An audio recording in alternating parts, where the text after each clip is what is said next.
niekto dosiahol ten úplne najvyšší, najdokonalejší duchovný stav vo vesmíre, absolútne oslobodenie od akéhokoľvek utrpenia a zmätku, prečo by sa proste dobrovoľne vrátil späť do toho najväčšieho mysliteľného chaosu?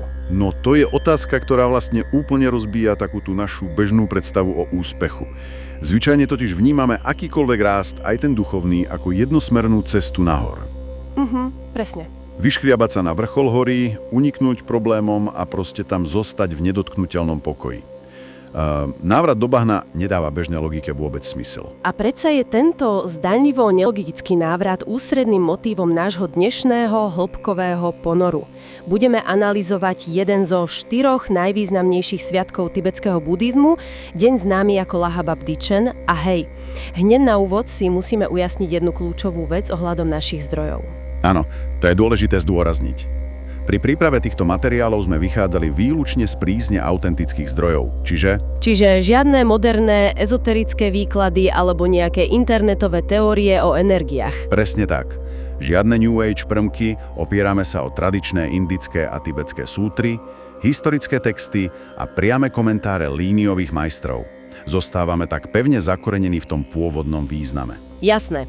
Našou misiou v dnešnej analýze je zistiť to obrovské prečo.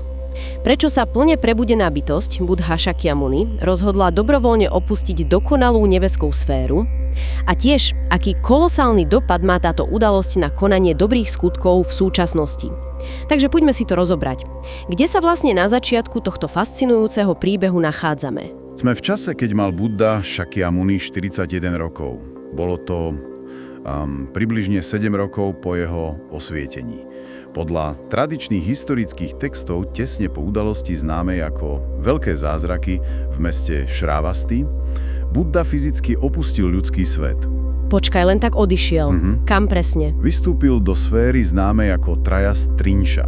V preklade to znamená nebo 33 bohov. Tu asi musíme trochu vysvetliť, čo si pod týmto nebom vôbec predstaviť. Lebo v našom kultúrnom kontexte sa nebo berie ako konečná stanica. Ale buddhistická kozmológia to asi vidí inak, že? Úplne inak. Trajas Trinša vôbec nie je miestom definitívneho osvietenia. Je to stále súčasť tzv. Samsáry, teda toho kolobehu znovuzrodzovania, ktorý je poháňaný karmou a nevedomosťou. Aha, čiže tam stále funguje karma. Nie je to trvalé. Hej, presne tak. Toto nebo je neuveriteľne nádherná ríša túžby, plná dokonalých zmyslových pôžitkov, kde bytosti žijú extrémne dlhý čas v absolútnom blahobite. Ale, a to je kľúčové, stále podliehajú zmene a nakoniec aj smrti. Rozumiem. Takže Buddha tam nešiel hľadať nejaké útočisko alebo rekreáciu? Vôbec nie. Išiel tam na obdobie 3 mesiacov počas tradičných dažďových retrítov s veľmi, veľmi špecifickým cieľom. A tým cieľom bola jeho matka, kráľovna Mahamája, ktorá zomrela len 7 dní po jeho narodení. A z historických prameňov vieme, že vďaka svojim obrovským karmickým zásluhám sa po smrti znovu zrodila práve v tomto nebi 33 bohov. Texty hovoria, že Buddha tam išiel výlučne preto, aby ju učil. Išiel jej odovzdať tzv. Abhidharmu. Abhidharmu? To asi nie sú len nejaké jednoduché morálne ponaučenia pre začiatočníkov. To je snáď to najťažšie učenie. Abhidharma je tá najhlbšia, najkomplexnejšia buddhistická psychológia a fenomenológia. Rozoberá doslova atóm po atóme, ako funguje myseľ, ako vzniká realita a ako sa konštruuje utrpenie. Fú, tak to si asi vyžaduje poriadne sústredenie. Hej. Odovzdať takéto učenie si vyžaduje mimoriadne bystrú myseľ posluchača a prostredie bez neustálých rušivých vplyvov. A to tá nebeská sféra spĺňala. Keď sa nad tým tak zamýšľam, je to úplne neuveriteľný obraz. Môžeme si to predstaviť tak, že niekto dosiahne absolútny nepredstaviteľný vrchol úspechu, no a namiesto toho, aby si ho užíval, okamžite precestuje vesmírne dimenzie len preto, aby splatil dlh vďačnosti svojej mame. To, čo je tu fascinujúce, je práve tento moment. Úplne to rozbíja takú tú populárnu predstavu o odosobnenom chladnom mudrcovi, ktorý sa odstrihol od všetkých ľudských viezieb. Presne, že už nič necíti a je nad vecou. Áno. Je to dokonalá ukážka toho, že skutočné duchovné prebudenie neznamená odtrhnutie sa od ľudskosti. V indickom aj tibetskom buddhizme tento moment slúži ako dôkaz, že múdrosť bez vďačnosti proste neexistuje. Čiže prepojenie najvyššej duchovnej realizácie s úplne základnou ľudskou vďačnosťou. Hej, prekonať svetské pripútanosti neznamená ignorovať fakt, že náš život a naša schopnosť kráčať po akejkoľvek ceste závisí od obrovskej láskavosti iných a v prvom rade rodičov. Dobre, takže 3 mesiace intenzívneho vyučovania v nebesiach uplynú. Texty uvádzajú, že žiakom na zemi a dokonca aj samotným Bohom v nebi začal Buddha jednoducho chýbať a prosili ho o návrat. On súhlasí a tu sa dostávame k momentu, z ktorého priamo čerpá sviatok Lhaba Bduchen. Áno, oslavuje sa ten samotný zostup.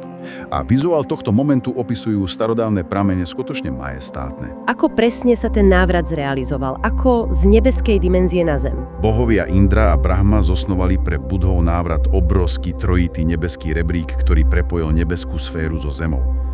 Miesto dopadu bolo mesto Sankasa v dnešnej severnej Indii. Sankasa. To je, myslím, dodnes jedno z 8 veľkých pútnických miest, že? Čítala som, že čínski mnísi v 7. storočí si zapisovali, že tam videli fyzické pozostatky tohto schodiska. Hej, presne tam to bolo. Samotný zostup je popísaný vo farbách a materiáloch. Indra, čo je kráľ bohov, kráčal po pravom, zlatom rebríku. Brahma, stvoriteľský boh, kráčal po ľavom striebornom rebríku. A Buddha? Buddha zostupoval tým stredným rebríkom, ktorý bol zhotovený z drahokamov a bol obklopený svetlom. Keď vidím toto rozdelenie zlato, striebro a drahokamy, predpokladám, že starodávni majstri to nemysleli len ako opis nejakého extravagantného stavebného projektu. Mám takú otázku na telo, máme si to predstavovať ako doslovný fyzický rebrík zostupujúci z oblakov, alebo tam zakodovali niečo hlbšie pre našu myseľ? To je výborná otázka. Najstaršie indické texty síce kladú dôraz na ten doslovný fyzický opis zázraku, no neskoršie tibetské komentáre do toho vnášajú hlbokú filozofickú symboliku. Čiže to má druhý plán. Zlatý rebrík s bohom Indrom symbolizuje princíp zvaný upája.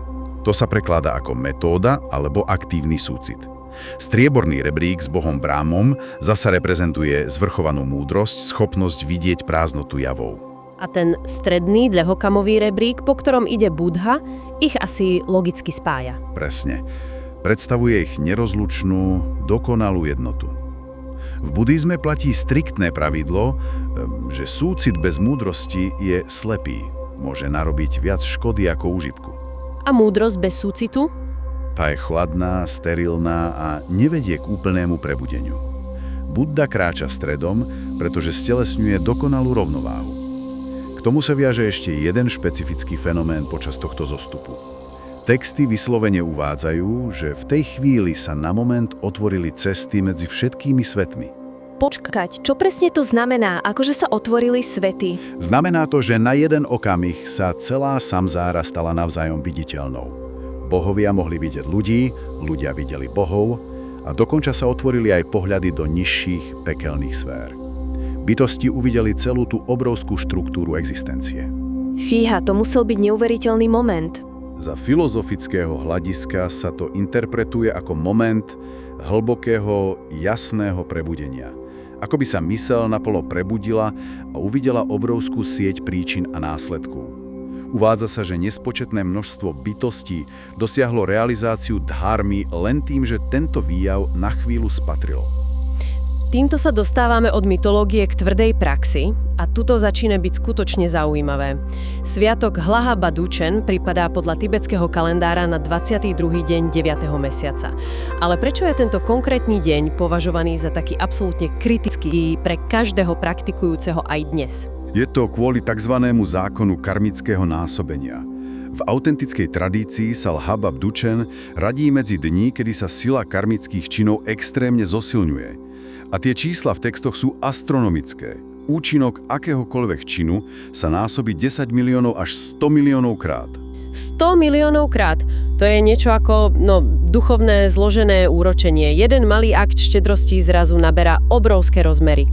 Hej, presne tak. Ale má to aj svoju temnú stranu. Ak tento deň človek podľahne hnevu alebo niekomu vedome ublíži, tá negatívna karma sa násobí presne tým istým 100 miliónovým koeficientom. To je obrovská zodpovednosť. Aká je vlastne logika za týmto násobením? Prečo sa to deje práve v tento deň? Tým, že udalosť prepojila svety a sprístupnila dharmu v tak čistej forme, vytvorila akýsi časopriestorový bod s nepredstaviteľným potenciálom, ale dôležitejší je tu ten psychologický efekt na bežného človeka. Slúži to ako budíček, že? Extrémny tréning bdelosti. Presne tak. Predstavme si, že vieme, že dnes má každé naše slovo alebo letmá myšlienka 100 miliónovú váhu. Zrazu okamžite prestaneme konať na autopilota.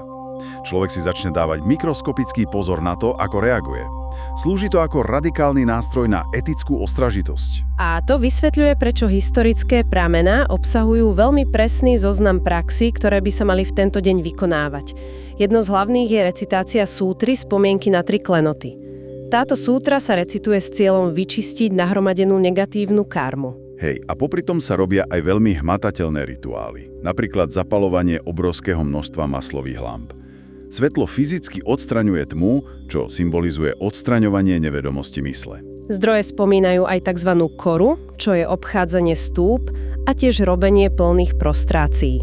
A narazila som aj na pojem sojong, čo sú, ak to chápem správne, nejaké jednodňové sľuby. Áno, sojong. To je mimoriadne dôležitá prax. Sú to etické sľuby, pri ktorých sa praktikujúci zaviaže na 24 hodín prísne dodržiavať čistú etiku. Neklamať, nekradnúť, nezabíjať.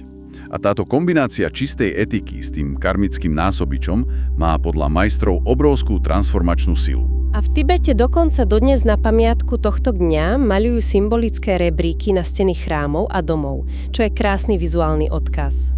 To je taká veľmi živá, viditeľná pripomienka. Keď už hovoríme o Tibete, z našich podkladov jasne vyplýva, že tamojší buddhizmus nie je jeden jednoliatý celok, sú tam 4 hlavné tradície. A ak je tento deň taký dôležitý, zaujíma ma, ako k nemu pristupujú jednotlivé školy. Predpokladám, že každá si z tohto obrovského mytologického koláča berie trochu iné ponaučenie. Je to tak. Každá tradícia zdôrazňuje iný aspekt. Vezmeme si napríklad najstaršiu školu, Nyingma.